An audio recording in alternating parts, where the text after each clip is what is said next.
Good afternoon and welcome to this webinar of All I Want for Christmas is a New Payroll.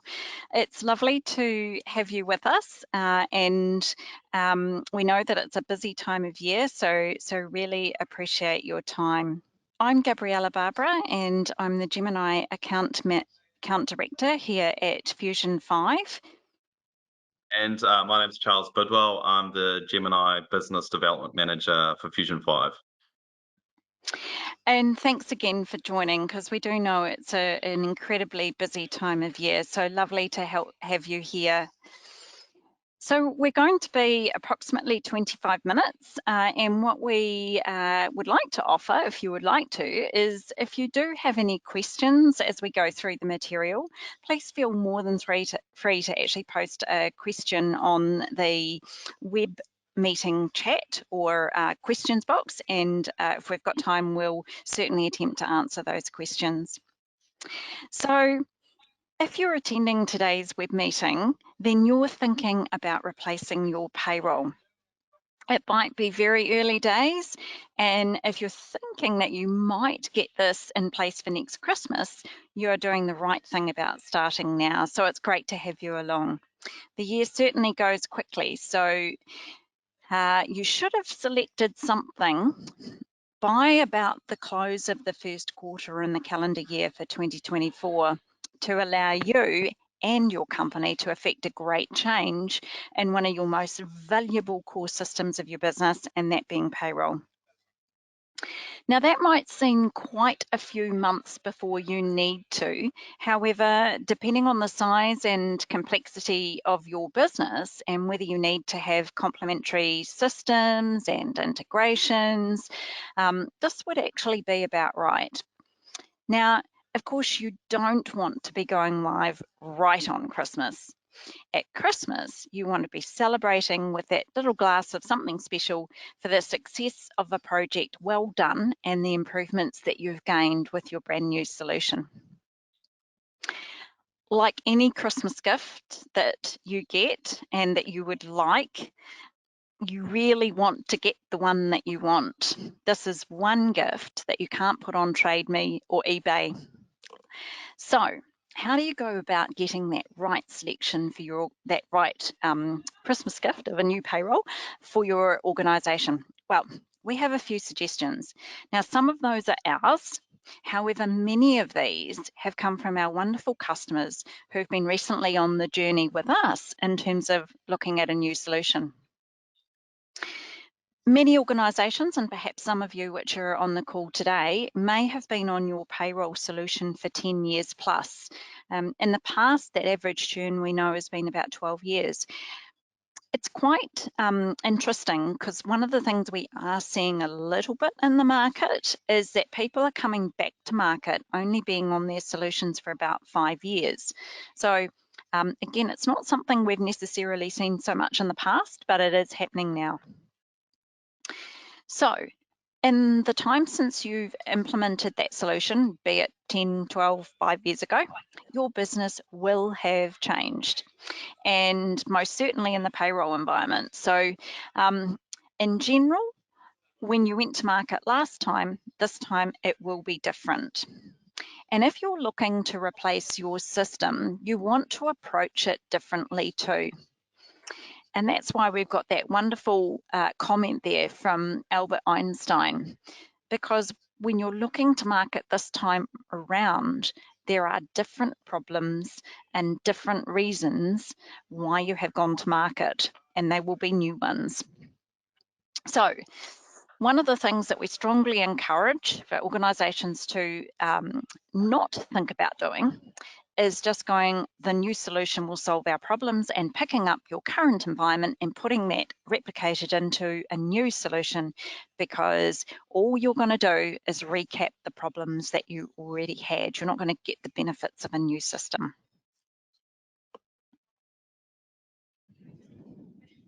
So the first part is, where do you start? You're feeling like you've been using the same system for a while. You might feel like you've fallen out of compliance in some things. You may have received, a fine from MB.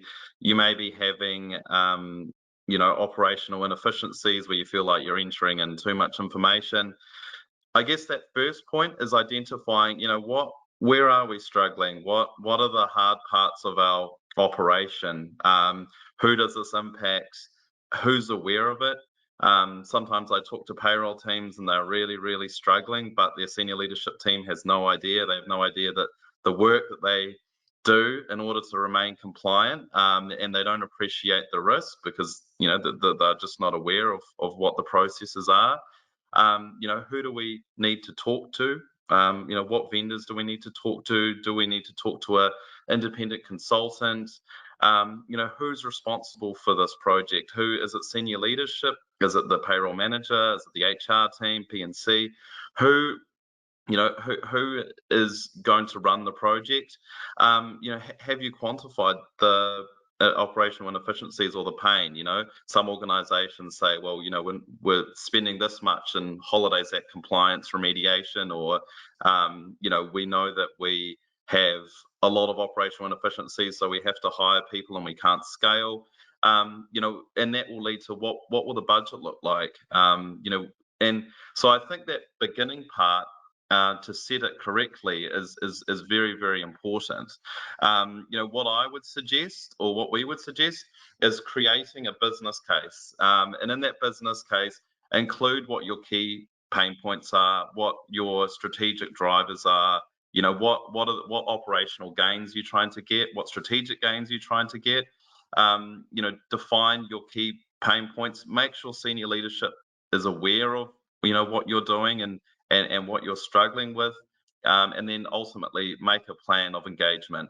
As Gabe said in the first slide, sometimes you don't know what you don't know, and being able to talk with vendors and learn from our customers that we deal with all the time is an absolute key to beginning that.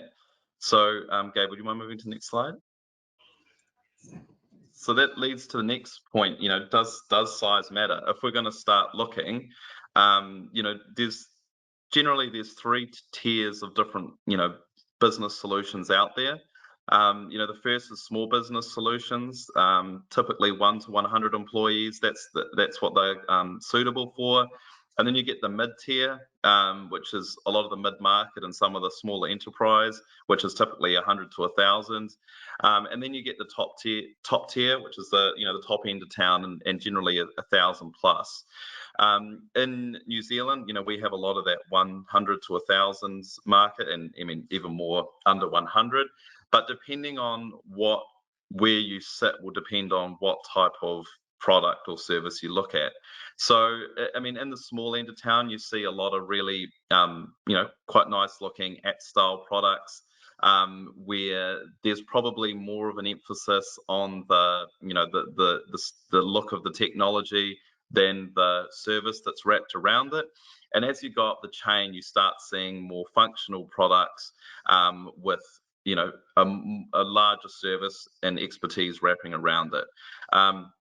And so when we say does size matter, well, what service are you needing to look at? Is a small business service going to be right for you, or do you need that expertise? Do you need that guidance? And do you need that subject matter expert team to wrap around your solution? And that will depend on your complexity, which will often change depending on your size. And in terms of what you're going to look at, by defining what your problems are and defining what your expectations in a provider are, that's when you can start having a look at what solutions will be suitable for your business. Remember, decisions are not just based on technology, but on the support structure and behind it and the experience that the vendor has in delivering the services. Over to you, Gabe. So for Christmas, sometimes is it small things, good things come in small packages, is true, but it might not be suitable for everybody. And sometimes organisations will need that big gift that's actually going to provide you a whole heap of new functionality, which will be really rewarding across your business. So I'm going to talk a little bit about compliance, and this compliance covers two areas, so both internal and legislative. And if you, when you're going to market and you're looking at that new solution, some of the things you have to consider is, what have our employment conditions changed? How have they changed over the last 5, 10, 15 years that we've had the current solution? What is it about those employment conditions and employment changes that we have right now that our current system is not catering to? What's our vision of how that new solution would actually do that better? Changing of hours. This can be, it's such a small thing. Someone wants to move from a 37.5 hour a week to a 20-hour a week. Sometimes the process involved in moving that person from that full-time person to a part-time person in a system can be quite challenging. In terms of looking at leave, and the leave entitlements and accruals, can be challenging in terms of looking at the pay, the actual pay component, or the days worked and the leave that you take the days on. There's so many different scenarios in that area, moving from full-time to casual and the implications of that. Does your system automate that process? How can we make it easier on our people who are managing the payroll? Differing leave plans. We do get a lot of questions around, and it's an interesting question. Can we have unlimited leave plans? Can we have a wellness leave plan? Can we have a birthday leave plan? So there are some solutions that do have limits on the types and styles of leave plans that you can have in the solution and offer across your business. And as we become more diverse in our employment conditions, this is actually becoming a really, really important area. End of year and end of month reporting. Many solutions on the market are processing in an older way, in a batch technology way, and sometimes these end of year and end of month reportings are actually really, really challenging for financial implications in the business, or financial reporting in the business. And that's where you go, okay, so we're actually going to need a data-effective solution so that we can actually get true end of year and true end of month reporting. So lots to think about in terms of that new solution and catering for just those 4 small areas. What about legislative? Legislation has been changing and has changed a lot across Australia and New Zealand. So how do we get tax year updates? Is there any manual work that we have to do? If it's a true SaaS solution, can we ensure that those end of year tax updates are actually automatically loaded into our system, that we don't have to do any configuration? When there is changing legislation, how is our vendor of choice communicating that out to us? Do they offer webinars on STP2? Do they offer webinars on the changing of the Holidays Act? So that is a big part of a process that you should undertake when you're actually looking at your new payroll solution. How does the payroll solution manage the new tax legislation or country legislation? But also, how does our vendor do that? And what benefits are we going to get by moving to a new vendor and helping us manage those very, very complex areas? The next question is, do I need a time and attendance solution? So gone are the days where we clock in on a piece of card. Well, here's some questions that have come through, or really some, I guess it's knowledge from existing customers and how we talk to customers about this particular area. Because some organisations need it, some don't. Do you have collective agreements, EBAs? Do you have awards that are time-based payments? So based on the time that you work, I get X amount for this block of time and another rate for that block of time. And if I work 3 blocks of time, 7 a.m. to 7 p.m, do I automatically get my meal allowance? Do I automatically get my danger allowance if I'm doing something on the business that is considered at a high risk? So that's one of the areas where time and attendance can add value. Job cost allocation. Are you an organisation that manages costs per task or job done, or per area of the business that someone works in. So if I work in one site, I get one particular rate of pay, and it's job costed back to through finance to that particular area. If I work in another site, I get a different rate of pay or a higher duties allowance, etc. Different rates for different work. So we have an organisation that has work like diving and helicopter helicopter flying, driving. So different rates of pay for different work that they do.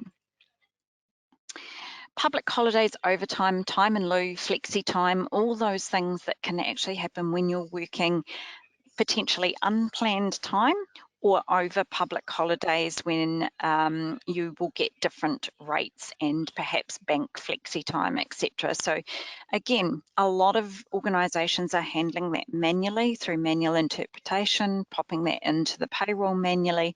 A time and attendance will actually automate those payments for you and automate the interpretation of not only the time worked, but potentially where you worked, what you did, and how long you worked for. Now, the other area that time and attendance can add a huge amount of value is variable employees. So this includes casuals, but it also includes any employees that are on variable hours that could be potentially unplanned, actually unplanned or either planned variable.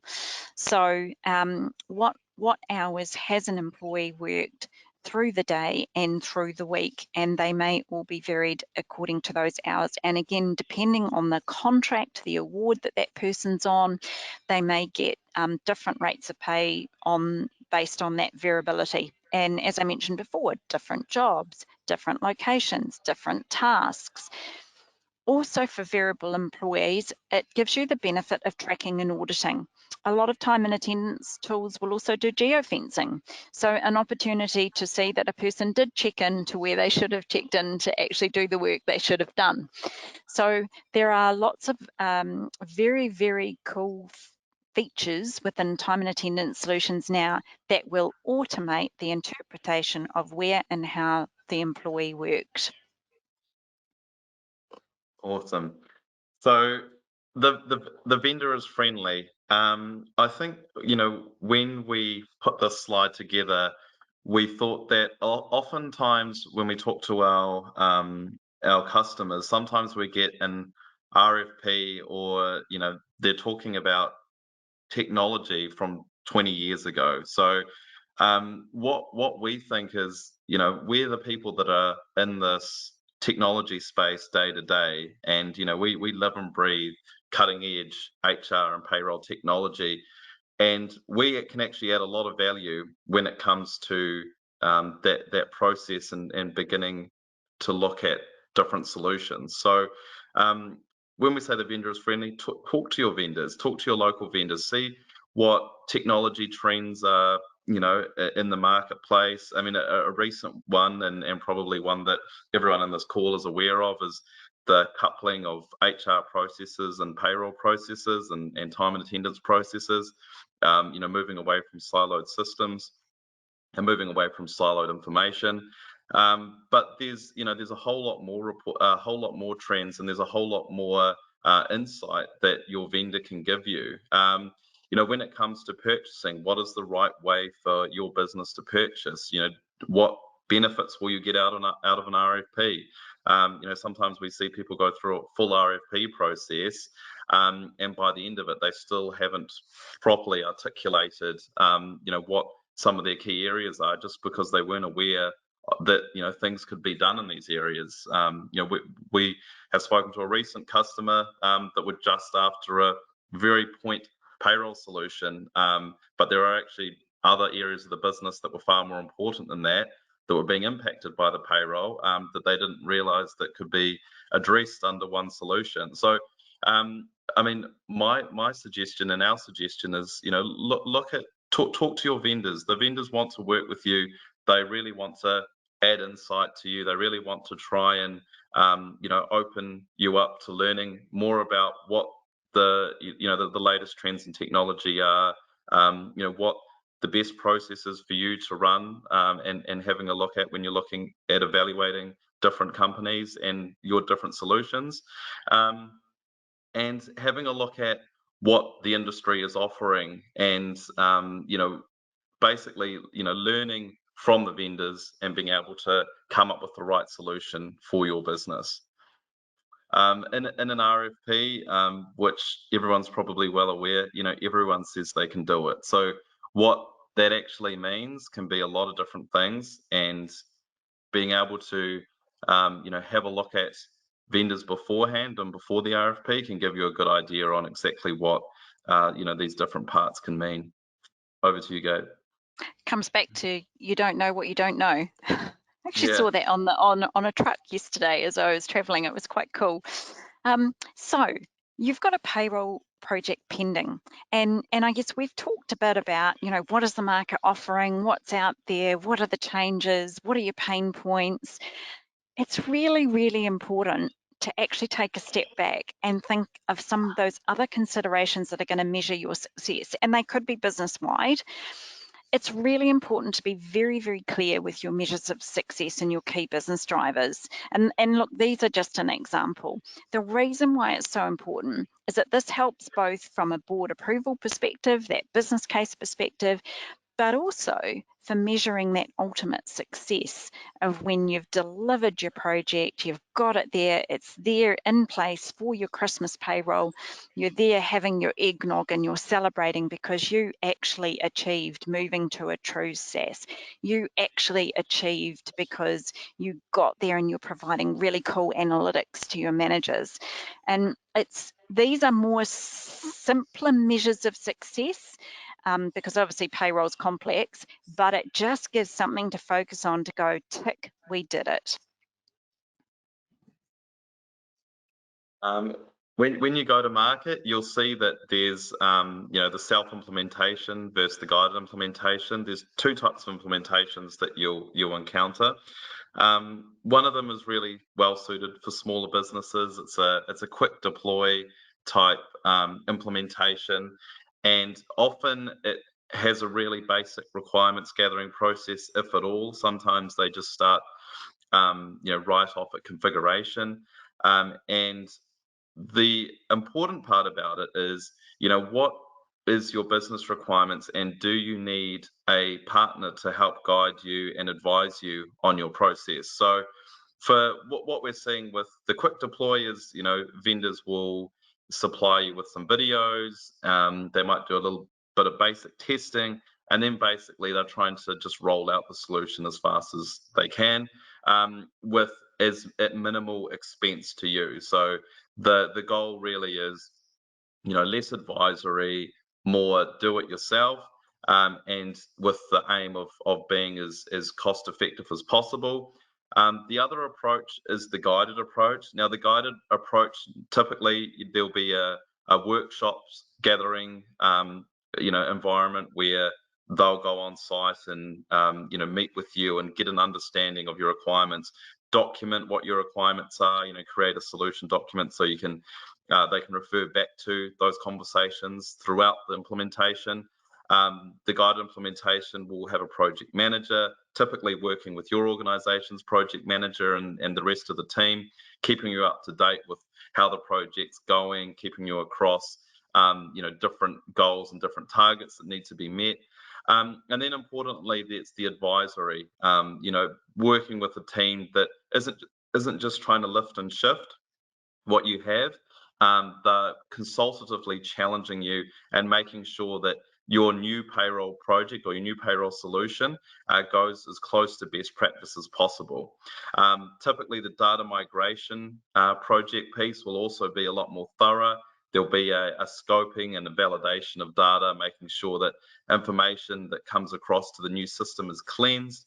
And from a training perspective, normally the training is far more sophisticated, and it's a training approach that is implementation style, so people learn how to build with their new solution. And on top of that, what we're seeing is a lot of organizations, especially during COVID, bought a whole lot of SaaS software, but some of the organization people wouldn't know how to use it, or they wouldn't know why they'd gone with these new solutions. So change management is about selling out the new software to the rest of the organization. So people know why do we change our payroll system? What's in it for us? What's the benefit? Parallel runs. So normally in a guided implementation, the software provider will run their pay runs in parallel with your legacy system. This is to ensure that you understand why there's differences. Typically, when you've moved from a legacy payroll to a newer payroll system, there's going to be differences because you're now going to be compliant. And you need to be able to articulate why there's those changes and what's caused it, and be able to explain to your team if their pay has changed, why it's changed. Typically there'll be also a go live support, so rather than just being handed over to the support desk immediately, you're still dealing with the implementation team during that go live, that critical go live phase. A lot of companies that get handed off to support immediately, they don't have that that really close touch understanding of your business and process that you have throughout working with the implementation team. And then of course there needs to be a proper support handover process. So that's to ensure that as I was saying before, you don't suddenly get put into a situation where nobody really understands your environment and you feel like the support drops significantly. So having that process done correctly will ensure that the support desk is well across your business process and your payroll environment. Over to you, Gabe. So we've talked about it. How do we assess that market? So our advice: slow the process down, take away the time pressure, and remember, we cannot solve our problems with the same thinking we used when we created them. Think outside of the box, ask the questions, engage with the vendors, see what's out there, and have a look at organizations that have gone to market. If what was successful about it? Support factor, really important, keeping it local, making sure that we are going to have good support once we actually go live. Does the system offer integration ability? That's a key one, because in this environment now, it's very, very rarely that any HR payroll projects would be done without integration. Now, that does actually have a link back to that question about size matters, because if you're a small business, you're not potentially going to be looking at integration. But that middle to enterprise size, that's probably a big conversation that needs to be had back with your business. What sort of specialists are we going to be working with? What training is offered? And what is the future vision of the company that's offering the solution? Because you're coming off something pivotal to your business. You want to know that you're going to be looked after for the next 5, 10, 15 years, and that as technology changes, as the market changes, as trends change, that vendor's going to move along with them. So look, we hope that you have found this an interesting session for you, and we do hope too that you have a really, really rewarding journey on the search for your new payroll solution. We are more than welcome to talk about the general market agnostically. In fact, we love doing that, and I think you'll find that any vendor does. So I do have one question before I depart that's actually come up there, and the question is, I'm happy to engage with vendors, but sometimes I feel it's too salesy. Hey, be upfront. Say, look, I'm not coming to you because I want you to sell me something, but I'm coming to you to hope that you can share your knowledge about the market. We're really, really happy to do that, and I know other vendors will be too. So hey, I think it's about I've got 56 weeks there. Oh yes, 56 weeks away to Christmas 2025. So you've got a really cool journey in front of you. But in the meantime, have a very, very Merry Christmas and happy holidays for the 2024 festive season. and we wish you all the best. So thank you very much, and thank you, Charles. Thank you for everyone who attended. Thank you, Gabe.